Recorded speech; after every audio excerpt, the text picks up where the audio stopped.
JD, you know how happy Sorry, Rudy. I am to. Sorry, Rudy. Well, hold on, wait. Derek! You got Sorry. everyone. Here I am trying to be emotional with That was you. beautiful too, man.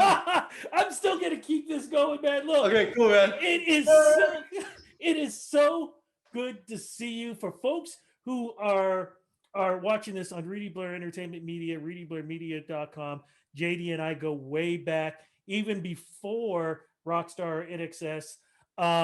And the fact that we had not seen each other, I've been trying to get in contact with you. You said you've been trying to get in contact with me. Numbers haven't changed. And it's just off of the spur of a moment, off of Instagram. I saw your picture pop up and it was like, ah! And here we are. I saw your name and I was like, ah! I texted you and followed you right back immediately, man. I've missed you and it's so great to see you. And thank you for having me on your amazing show. I really appreciate this. Man, I have missed you. You don't age. What the hell, man? Like, are you part vampire or something? What the hell? It's beer and salt water. Nova Scotia. I was going to say, what part of the country are you in right now, man? I'm in Nova Scotia, in Pictou County in New Glasgow, and it is absolutely, pretty much our first day of summer here. We're everybody's out and about, but staying socially distanced. We just got locked down again, essential businesses, about 8 days ago. So we had a rash. We were down to 0 cases, and then I know this, everybody talks about COVID, but we were down to 0, and then within 3 weeks we had 900 cases. So it's no joke. Like, wow. It was just, yeah. So they no more kids at school. So they're done school now, I guess. They're not going back. So that's what I hear. I really feel sorry for them, because when we were younger, we had, sorry, man. Let's see. My technology is not as good as your technology. Everybody wants you, man. Man, it's bill collectors. But I feel sorry for the kids because they're going to pass them through the year and they're going to go in a little shack wacky. And, just today I saw like a group of kids and they're all seated outside, 8 to 6 feet apart from each other. And, they're on their phones and stuff, but it was kind of sad, it was like, they could be like playing and they could be, but they're just all like this and all kind of separated, but they're together. I guess that's the main thing, I guess. Yeah. No, you talk about main thing, something you showed me earlier. What is that behind you, that sign? That is my new independent label right here, Way More Music, in conjunction with Shoebox Studios, which is just down there at the end of the hall. Wow. Beautiful. And myself and Ian Camp and Derek Pierre, we put together this idea for a one-stop shop for recording and label and release it through the label. So we're looking for new talent. We're very close to signing a few local people here. I'm going to keep that under wraps for now because want to keep it. We don't want the big guys coming and taking. You know what I mean? Man, you have had such a wild journey. When you look back at from when we met, from Rockstar INXS to being part of INXS, to parting ways, to being on your own, to where we are today. I mean, when you look at it in the whole, man, what are your thoughts? Because who could write a script like this? Yeah, it staggers me. Like, to think you do all these little things. So, the TV show is one thing, but it doesn't prepare you for 3 days on, 1 day off, 3 days on for almost 2 years at playing. So you'd be playing 3 nights, and that day that you have off is a travel day. They're all travel days. You're on a bus or a plane, and you have one like rest day. So basically you're singing a 2-hour show 6 nights a week for almost like 22 months was the first tour. And, it went on too long, the tour, because there was everyone was just trying to ride the wave of that show. Right. So what ends up happening is, I didn't want to let anybody down, but I was going through really bad depression. Like, it all started about 3 weeks after I won the show. I wasn't prepared for 2 of the contestants on that show to sue me for Pretty Vegas. I mean, this is the generation we live in now where, it's like the participation trophy thing, I get to win too. And that's the mentality when I spoke to them. It was like, okay, so, the greatest thing I'd ever done in my career up until that point was winning that show and writing that song with INXS.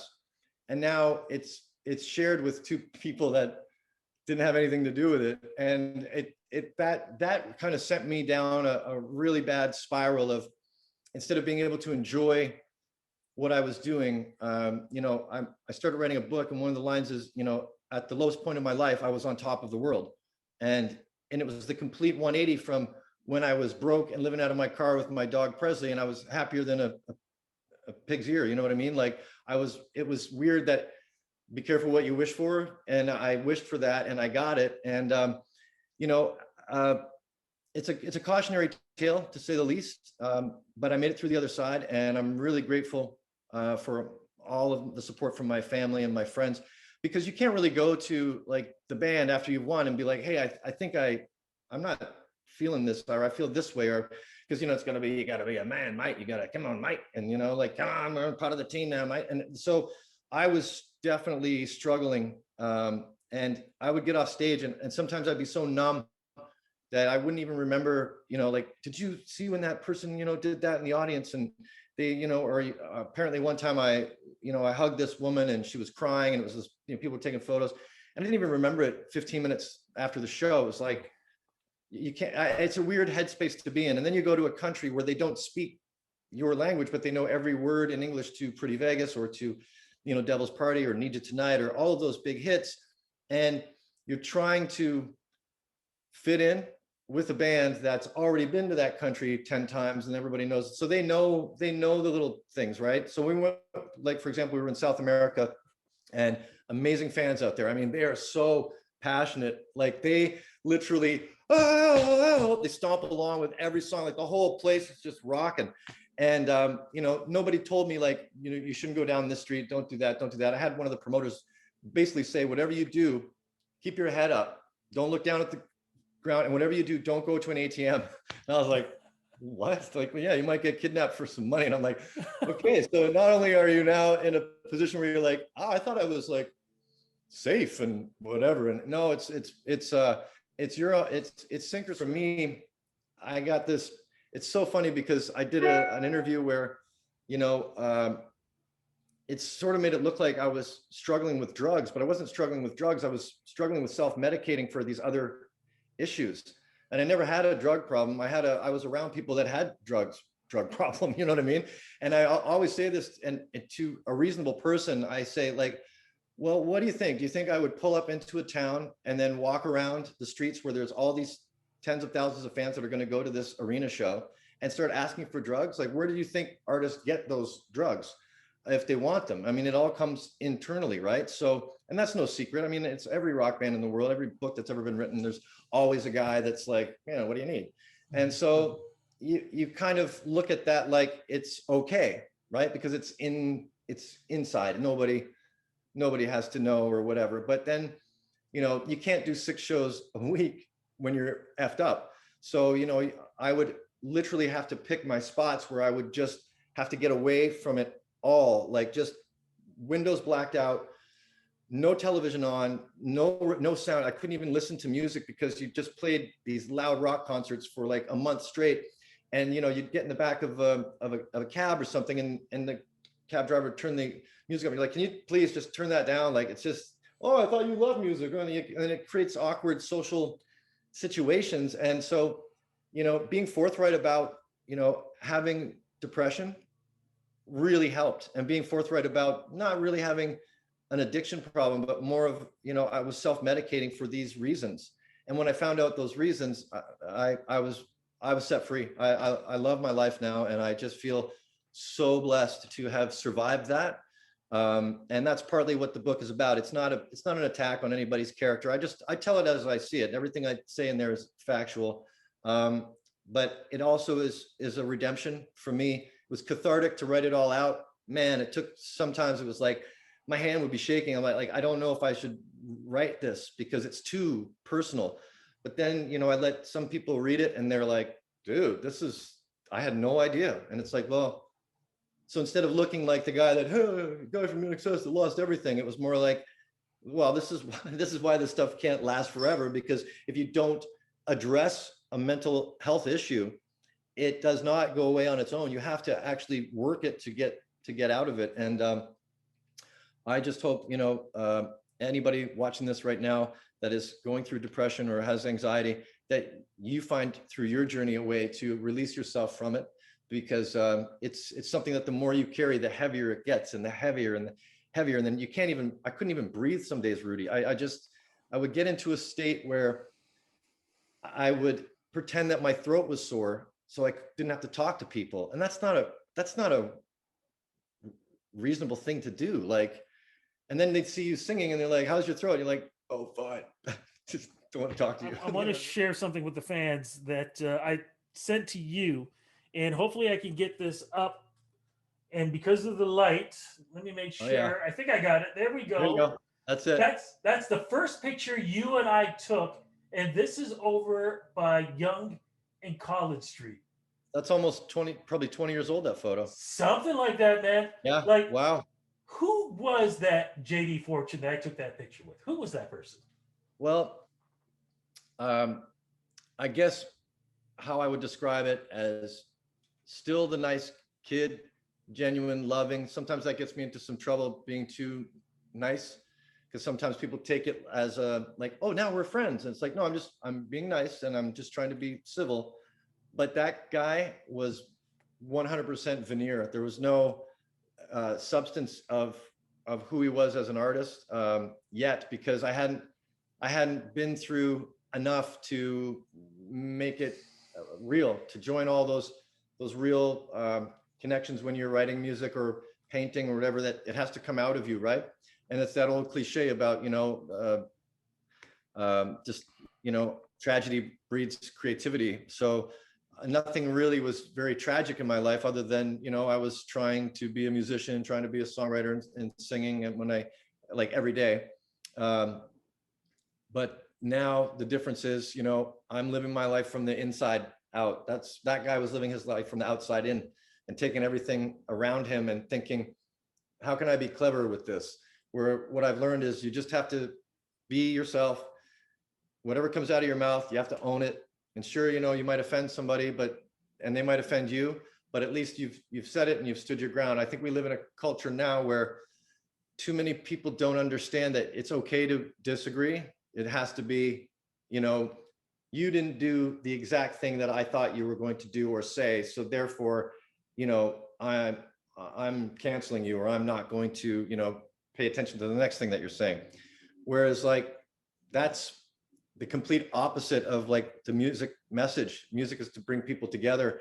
And there are songs about having arguments and not getting along, and, you may be right. There's songs about that. So I think, in answer to your question, A, those are the two best looking dudes on the street of Toronto.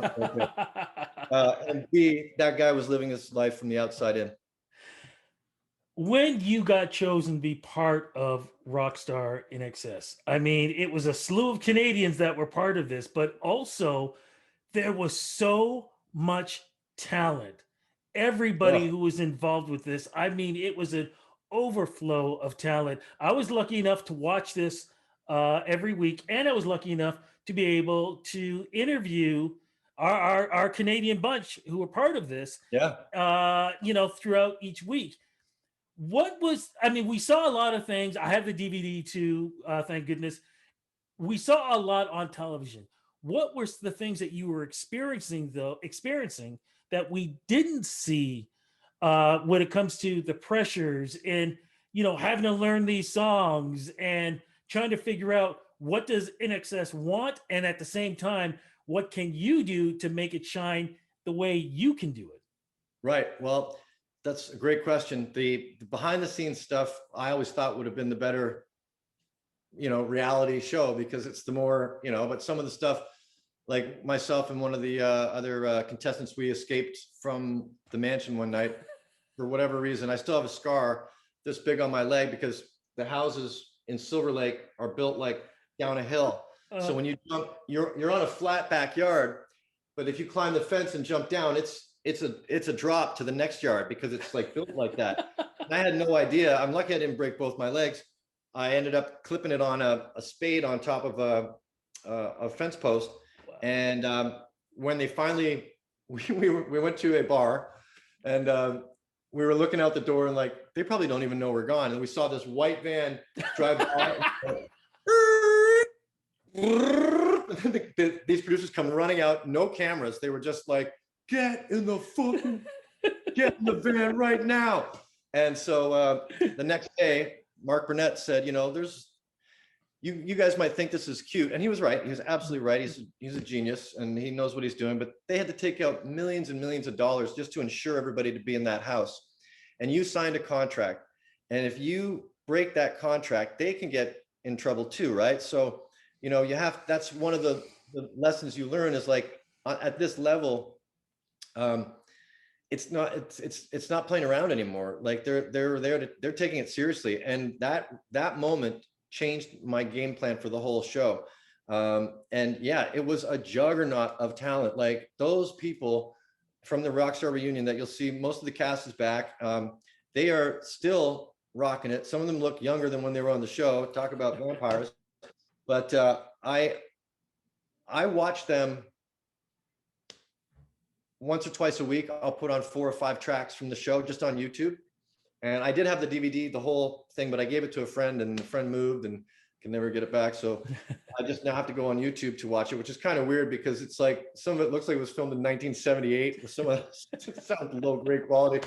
And it's like, here he is, JD Fortune. I'm like, is that me? I'm not sure if that's me.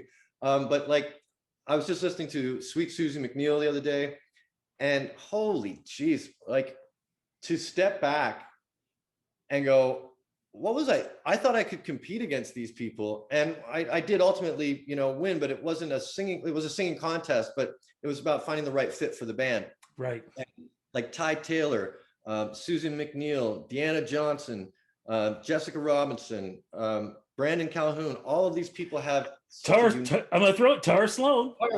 Tara, I love you, Tara. She was amazing. You're gonna love this part of the reunion. I'll actually send you a copy of it right when we finish. Yeah, Tara was like the most pro out of anybody when she was at the house. And in the reunion, we talk about it. I apologize to them because TV can make you look, they can make you a hero or a villain, right? And so it was leaning towards, the JD Fortune being the bad guy, but I was kind of leaning into it a little bit because it was another thing of separating and it was a fine line. I didn't want to get too far because then the band would be like, oh, he's too out there. So it was interesting. I was there to win. I was there to play the game, right? And the best advice I got right before I went on there was a friend of mine said, hey, don't forget, this is still Survivor, right? Like it's for INXS, but they're still going to set it up like Survivor. So it was good advice because I treated every girl there like she was my grandmother. There was not going to be any, I was there to do a job, right? And but I look back, just like a couple of weeks ago, I was looking at Susie and she's singing and I'm getting goosebumps. And then I realized I was there. Like I was there live watching that. And it actually made me tear up a little bit. And I felt so proud for her and especially Tara and all of the amazing contestants on that show. When you look back at what they did, it's like, and then you see American Idol and there's that flavor of American Idol where it's everything's got to have a big like it's got to be vocal gymnastics, the whole thing, where this was more like, you had Neil Carlson up there singing, back in the summer '69 and kind of hitting the notes and that, because it was, they gave us challenging songs, right? Mm-hmm. And all of them stepped up to that challenge. And fortunately, I was the last one standing, but every one of them deserves to be treated like a rock star. And Susie and her Bohemian Rhapsody, man, that was a standing ovation. She did the best performance of the entire. Yeah, absolutely. Yep. You've mentioned a couple of times, so let's jump into this. A reunion. That was one of the other things that I saw that you had posted. What's going on, man? Because I've been waiting for this for the longest time. June 5th, it comes out. We had the pre-orders close off May 1st. We gave away a beautiful 1959 Les Paul replica provided by my friends at Epiphone and Gibson. And we got some little buzz going right now. So I can't wait for people to see it. We're going to put out about a 15-minute free version on YouTube. It's available to purchase, but when you purchase it, you're going to get the full reunion plus some music from the I want to keep calling them contestants, from the other artists that participated in the reunion. So it's pretty cool, really cool. Cannot wait for that. So let's sort of jump back, because now this is where I want to get into with stories that we hear to what actually happened. So you talked about your experience, being part of NXS. I remember seeing you performing at Niagara Falls. Yep. I will never forget, because everybody was rushing over. You're singing, and you literally looked over, saw me, walked over, and made sure that you shook my hand before you went back on stage. I'll never forget that. I love you, And it man. I was love you. such love you too, such a great experience. But you and the band eventually ended up parting ways, even though there was so much success. We've heard so many stories. I don't even want to mention the stories. I'm going to ask you, what happened and how did you and the band part ways? I'll give you the definitive explanation right now for you and your fans. You don't know what you don't know until you realize you didn't know that. And that's what happened. Like, I thought I was still kind of in the band. And what literally happened was they brought this guy on the road, Kieran, what's his last name? Kieran Cribben, Kieran Cribben. And he was there for like 2 weeks, and he'd be standing to the side of the stage, and I'd come off stage and he'd say, "That was really good, man. It's really good." And I was, "Thanks, man." And he was hanging out with the band. And then I noticed like the band was hanging out with him a lot, right? And I thought, oh, they just really like this guy and whatever. And so we did an Australian kind of tour called Day on the Green, I think. And then anyway, I got home, and my girlfriend at the time, she literally woke me up and said, "There's something wrong with the INXS website." And I said, "What?" She said, "You're not on it." And I was like, so from that, some local Toronto papers picked up and wrote, "Fortune fired from the band." I was never fired from the band. They just decided to use Kieran. And in a weird way, I was good with that. I didn't, I wasn't, I had said my piece to them, and, I knew who they were as people. And I know it wasn't out of spite or anything like that. I think there was some writing creative differences that we were having. I think they were still, like at one point, Rudy, it started to feel like I was in a jukebox version of INXS, even though I was in INXS. Do you know what I mean? That was the guy, I was in the actual band, but it still felt a little, canned, you know what I mean? And so I was grateful that opportunity came up. But then what was really funny is a couple of years went by, and we did the closing the 2010 Winter Games in Vancouver. And,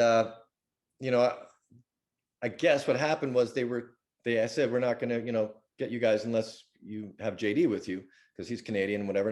And I heard from one of their road crew that they were actually like pushing, "No, we're going to have the other guy." And they're like, "No, you're going to have JD." So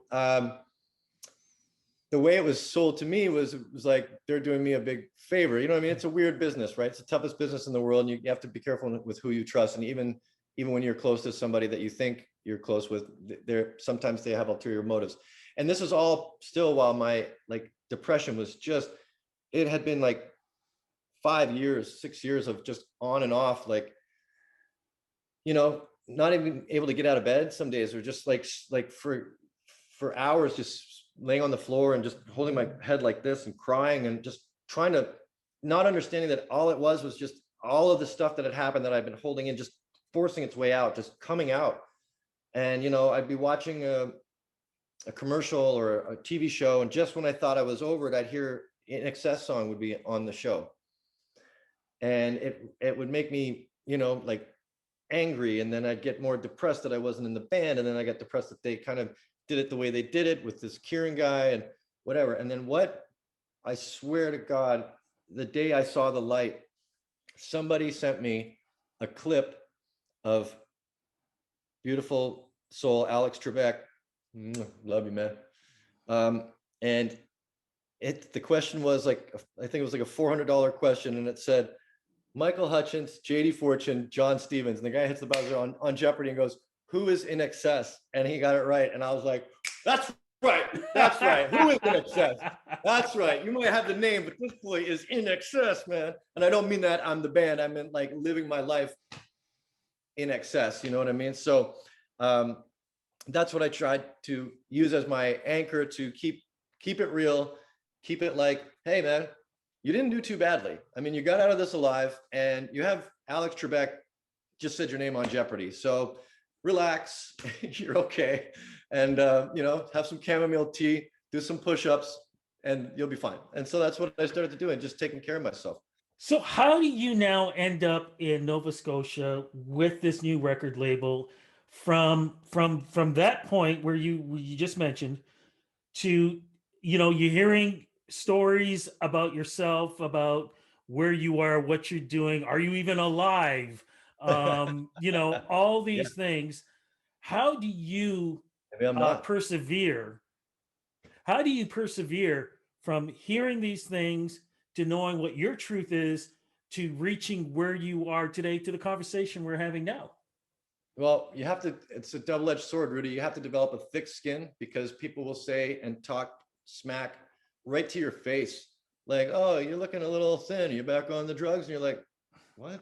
I don't even know you. You're just standing in line with me at the mall here. Like, and you go, okay. And you can't get aggressive, because, the best thing that would happen is, like, they could go on Facebook and say, I knew JD was a POS because he just said this to me at the grocery store or at the whatever. So you have to take it. And somebody, the other day, somebody mentioned something, and I just went, thank you. And it was it was an insult. And they were like, thank me. Like, they couldn't believe that I did that. But it just took all the power from them and put it back in my court. Because like I said, the double-edged sword is, if you have thick skin, and then you have people that you're intimate with, like friends like you and my family and people like that, you don't want it to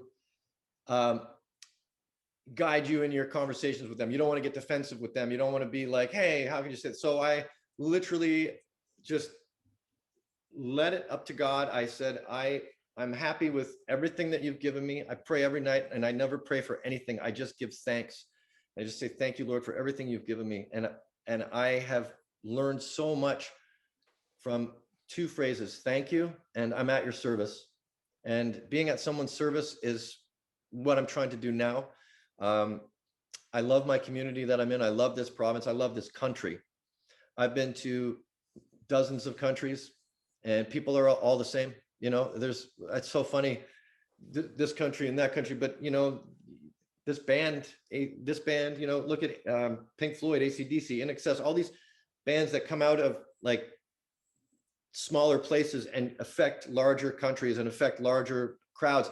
They're all the same crowds. They want to have a good time. They want to rock, and so it's not until someone says you can't rock that you have the problem, right? So I've just looked at it like the song said, I've seen a million faces and I've rocked them all. And I literally take pride in that.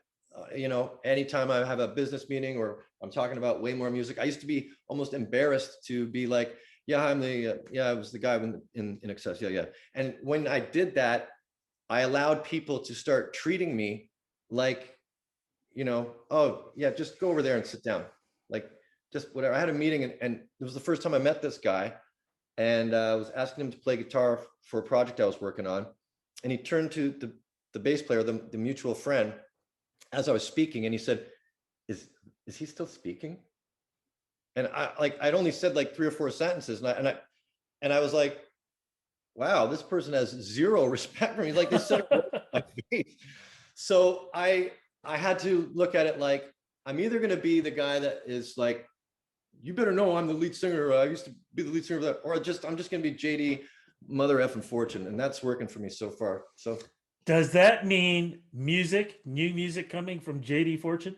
oh yeah.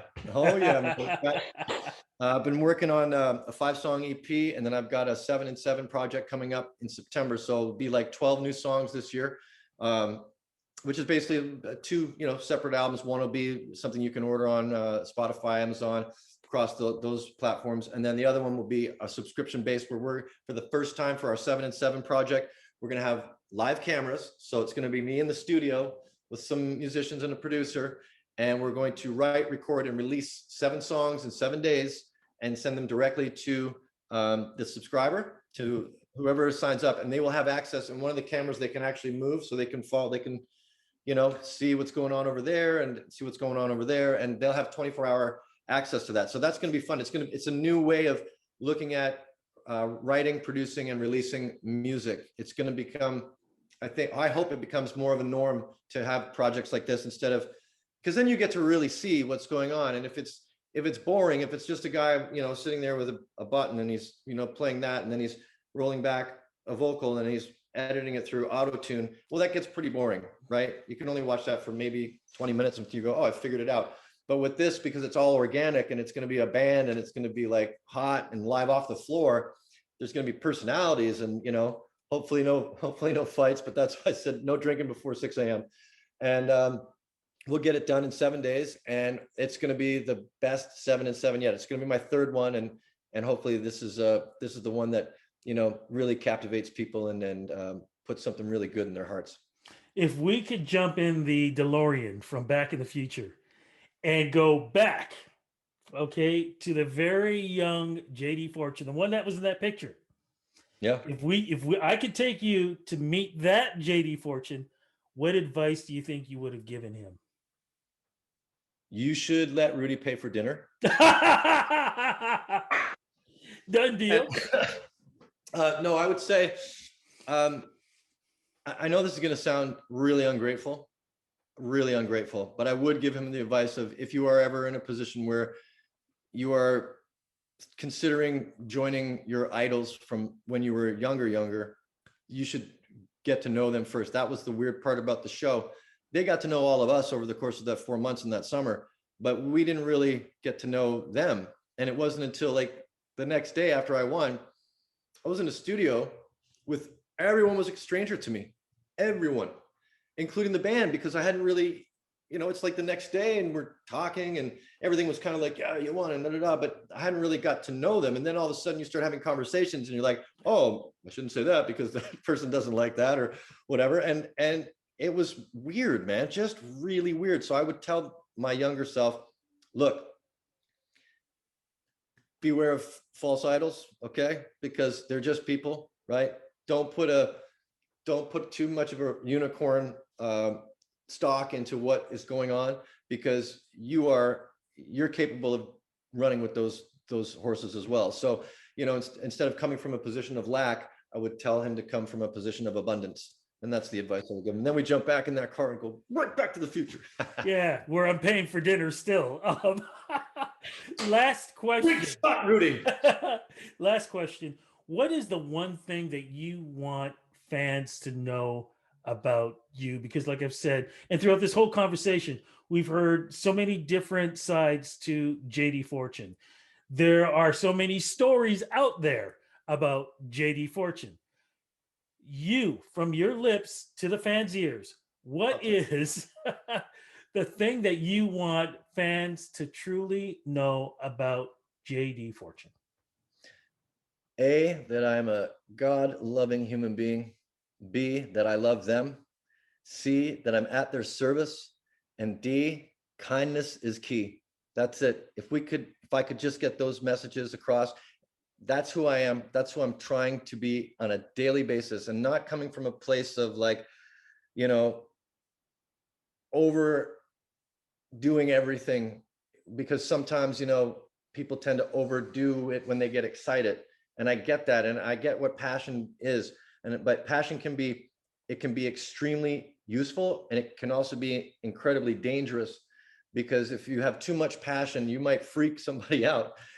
So I've learned that, yes, my belief in God, my strong belief that we are not alone in this universe, and to be kind, because I think we are being watched right now, how we treat each other. I think this all is happening for a reason. And I know that sounds a bit cliched, but in the meantime, I want to write music that's going to penetrate and get that message across. And the only way I can do that is by being this genuine and being forthright with you about how I feel, and forthright to the fans about how I feel, and just giving them what I promise I'm going to give them. And that's kindness, that's a belief, and that's some great music. My brother, thank you so much for this interview. Thank you for your friendship. I'm so glad that we have reconnected, and the story continues, man. This is the best part. So I know now we're going to be doing more interviews with either your artists, you whatever else is going on, the reunion, everything else, man. I am so happy for you and where you are today. Rudy, and vice versa. God bless you, man. Thank you for having this amazing format so artists can get their message out there. And you are an honorary rock star, my brother. I love you. And my door is always open. And yeah, we will definitely be seeing each other again. Probably right after this, I'll give you a call. Thank you, my friend. I love you, man.